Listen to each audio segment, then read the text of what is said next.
बच्चों, कैसे हो? उम्मीद है कि आप सब बढ़िया होंगे। आज हम पुष्पी पौधों में लैंगिक जनन की बात करेंगे। पुष्पी पौधे मतलब होते हैं आवृतबीजी पौधे। जितने भी पुष्पी पौधे होते हैं इनको हम क्या कहते हैं? आवृतबीजी पौधे कहते हैं। समझ में आ गया?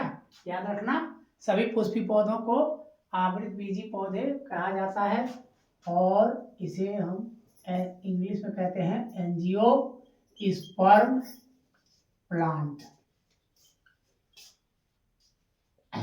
एंजियोस्पर्म प्लांट समझ में आ गया? देखो, ये जितने भी फ्लावरिंग प्लांट हैं ये दो तरह के होते हैं।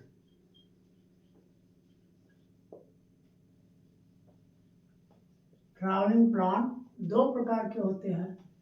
एक होते हैं जिसमें केवल नर या मादा पार्ट होते हैं, उसको कहते हैं एक लिंगी। ठीक है, इसमें पुष्प पाए जाते हैं। और दूसरा होता है उभयलिंगी पुष्प।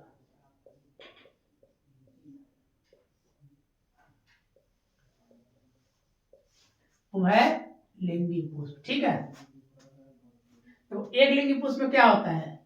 एक लिंगी पुष्प में या तो परागकण होगा या क्या होगा? अंडाणु होगा, ओवम। ठीक है। और उभयलिंगी में क्या होता है? पराग कण प्लस अंडाणु, ओवम दोनों होते हैं। ठीक है ना, ये दोनों बनते हैं। ठीक है। अब देखो, तो पुष्पी पौधों में जो लैंगिक जनन है, ये लैंगिक जनन के 3 पार्ट बांटे गए हैं। मतलब इसको 3 भागों में बांटा गया है। 3 पार्ट कौन है? कोई भी लैंगिक जनन हो, चाहे पौधों में हो चाहे जंतुओं में ही हो, वो 3 पार्ट में है। पहला है निषेचन पूर्व घटना। निषेचन पूर्व घटनाएं, ठीक है, या इसको पूर्व निषेचन भी कहते हैं। दूसरा है निषेचन और तीसरा है पश्च निषेचन। पश्च निषेचन या निषेचन के बाद, यानी निषेचन बाद घटना।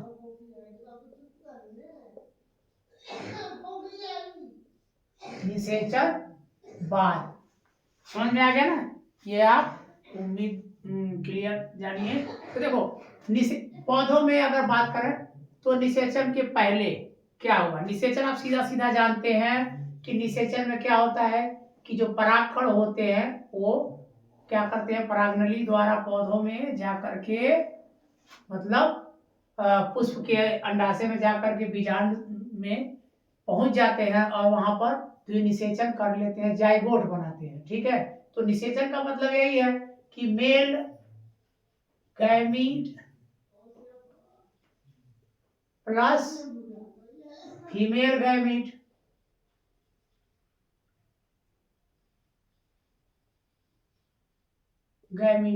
ठीक है।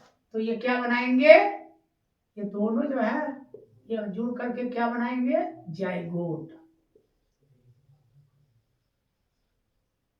जाइगोट बनाएंगे, इसको कहते हैं युग्मनज। युग्मनज, ठीक है। तो याद रखना, निषेचन की क्रिया ये है। अब निषेचन की जो क्रिया है इसके पहले क्या होता है ये याद आपको रखना है। तो निषेचन के पहले सीधा सा अर्थ है कि युग्मक जनन होगा। पहला इसमें है युग्मक जनन।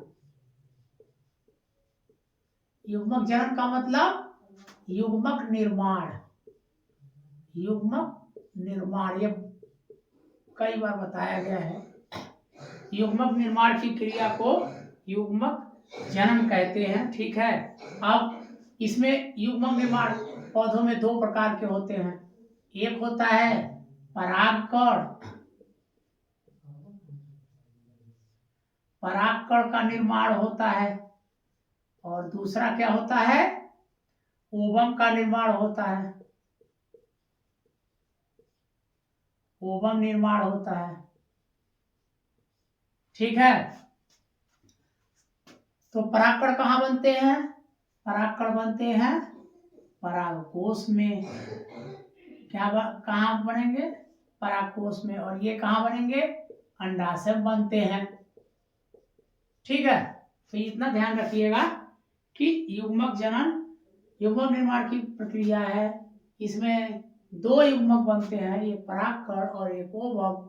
ओवम अंडाशय में बनते हैं और परागकण परागकोश में बनते हैं। तो निषेचन पूर्व की पहली घटना तो ये है।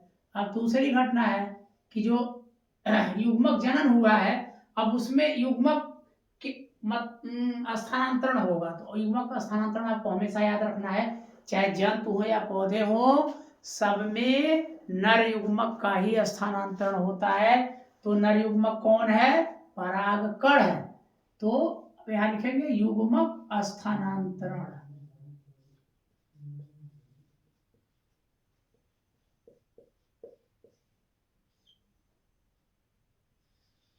दूसरा क्या है, युग्मक स्थानांतरण।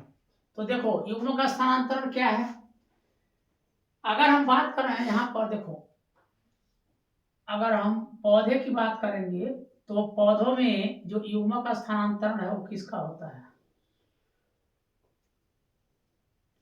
बोलो। पौधों में युग्मक स्थानांतरण हमेशा परागकण का ही होता है, हमेशा याद रखना। ये जो पराग का कोश है ना, ये तो इस पराग कोश में जो परागकण बन रहे हैं, ये परागकण यहाँ से स्थानांतरित होंगे। तो जब स्थानांतरित होंगे तो ये क्रिया को क्या कहते हैं, इस क्रिया को क्या कहेंगे, परागण कहते हैं। क्या कहेंगे, परागण। तो याद रखिए कि युग्मक स्थानांतरण यानी पराग कणों के वर्तिकाग्र पर पहुंचने की क्रिया को कहते हैं परागण। तो इसमें क्या होता है, परागण होता है, ठीक है। परागण मतलब पराग कणों का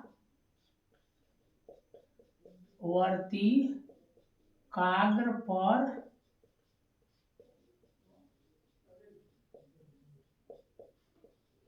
स्थानांतरण, पराग कणों का वर्तिकाग्र पर स्थानांतरण, ठीक है। समझ में आ गया यहाँ तक। चलिए अब ध्यान रखिएगा कि जो परागण की क्रिया होती है वो दो प्रकार की होती है, एक होता है स्वपरागण और दूसरा होता है परपरागण।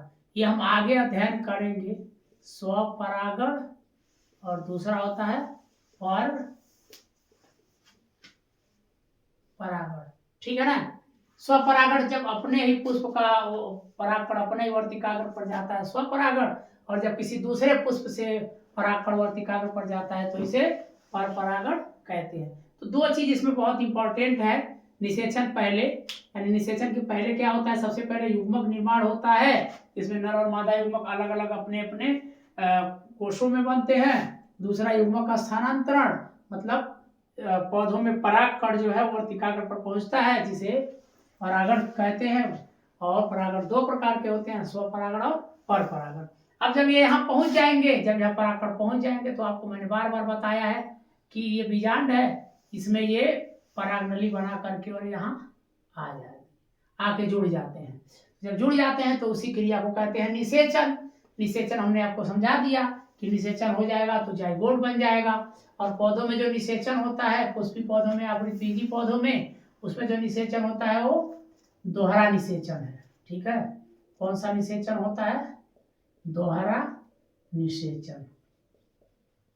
ये दोहरा निषेचन क्या है, अब आप स्टेप बाय स्टेप अभी पढ़ेंगे। अब इसके बाद पश्च निषेचन आइए।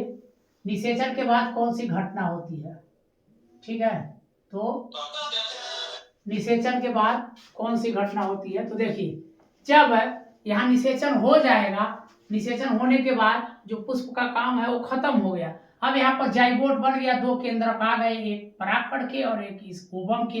अभी जाइगोट बन गया, अब ये भ्रूण में बदलेगा और बढ़ता जाएगा, फिर भी ये बीज बना लेगा। तो यहाँ पर क्या होता है कि जब ये निषेचन हो गया तो क्या होगा, ये जो अंडाशय है, ये अंडाशय अब विकसित होना शुरू हो जाएगा और उसके अंदर ये जो बीजांड है, ये समझ में आ गया ना, ये बीज बनने लगेगा। और ये जो बाह्य दल हैं, ये बाह्य दल और ये दलपुंज पंखुड़ी, ये दोनों मुरझा करके गिरना शुरू हो जाते हैं। तो पश्च निषेचन में हम लिखेंगे कौन कौन सी घटनाएं होती हैं। पहला होता है बाह्य दल तथा दल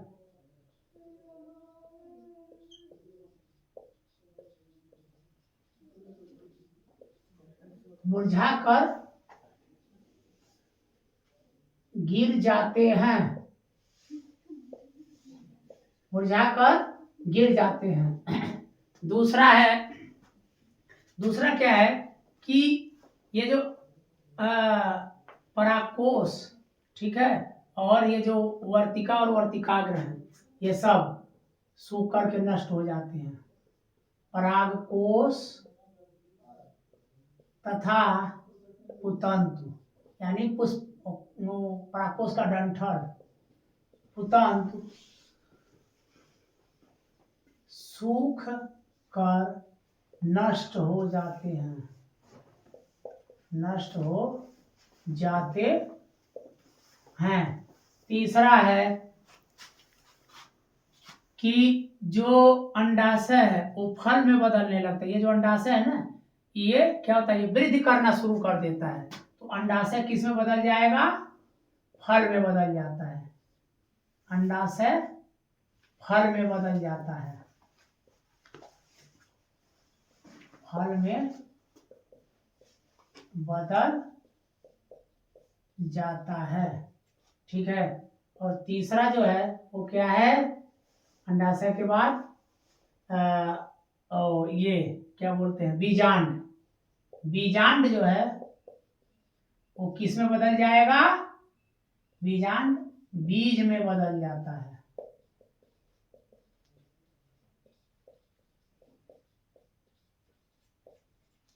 बीजांड बीज में बदल जाता है।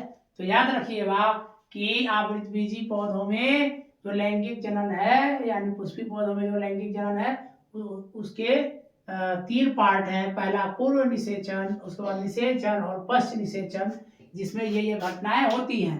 अब निषेचन पूर्व में क्या होता है कि सबसे पहले युग्मक निर्माण होगा। युग्मक निर्माण 2 होते हैं, नर युग्मक को परागकण कहते हैं, मादा युग्मक को ओवम कहते हैं, ठीक है। परागकण परागकोश में बनते हैं और जो ओवम होते हैं वो अंडाशय ओवरी में बनते हैं। दूसरा होता है युग्मक स्थानांतरण, यानी गैमेट ट्रांसफर होता है। तो गैमेट ट्रांसफर किसका होता है, परागकण का, पोलन ग्रेन्स का। ये जो पोलन ग्रेन्स है वो यहाँ से किस पर आ जाता है, स्टिग्मा वर्तिकाग्र पर आ जाता है।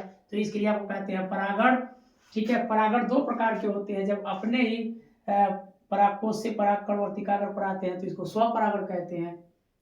किसी दूसरी जाति का अगर परागकण पहुंचता है दूसरे पुष्प पर तो इसको पर परागण कहते हैं, ठीक है। तो ये निषेचन के पहले की घटना है। इसके बाद सीधा सा अर्थ है कि जब परागण हो जाएगा तो परागकण यहाँ से जो स्टाइल है, वर्तिका है, इसमें एक नली बनाती है, ट्यूब बनाती है, जिसे परागनली कहते हैं, पॉलन ट्यूब। और उसके माध्यम से ये जो परागकण का जो नर केंद्रक है, जनन केंद्रक, ठीक है ना, ये क्या करता है, ये यहाँ पर बीजांड में पहुंच जाता है, एम्ब्रियो सैक में, और फिर क्या करता है, ये फर्टिलाइज हो जाता है, निषेचन की क्रिया कर लेता है और जाइगोट बना लेता है, ठीक है। इसके बाद जब ये जाइगोट बन जाता है तो पुष्प का काम अब खत्म है। अब ये सारे जो बाह्य दल और ये दल, ये सारे मुरझा कर सूखना शुरू हो जाते हैं। तो इसमें क्या होता है, सबसे पहले बाह्य दल तथा दल मुरझा कर गिर जाते हैं। दूसरा परागकोश और जो तंतु है उसकी डंठल है परागकोश की, ये भी सूख करके नष्ट हो जाती है। ये जो अंडाशय है, जिसे हम हमारे भाषा में, देहात की भाषा में लोग कहते हैं कोढ़ी, सब्जियों वब्जियों में होता है। तो ये क्या होता है, ये वृद्धि करना शुरू कर देता है और ये फल में बदल जाता है और जो इसके अंदर का जो बीजांड है वो किस में बदल जाता है, वो बीज में बदल जाता है। समझ में आ गया।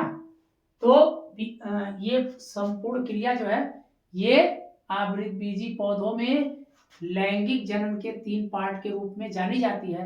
अब हम इसके बाद इसमें अब सबसे जो पहला टॉपिक है अब हम पढ़ेंगे नेक्स्ट में, वो है पार्ट ऑफ फ्लावर या स्ट्रक्चर ऑफ फ्लावर, पुष्प की संरचना के बारे में अध्ययन करेंगे। Okay bye.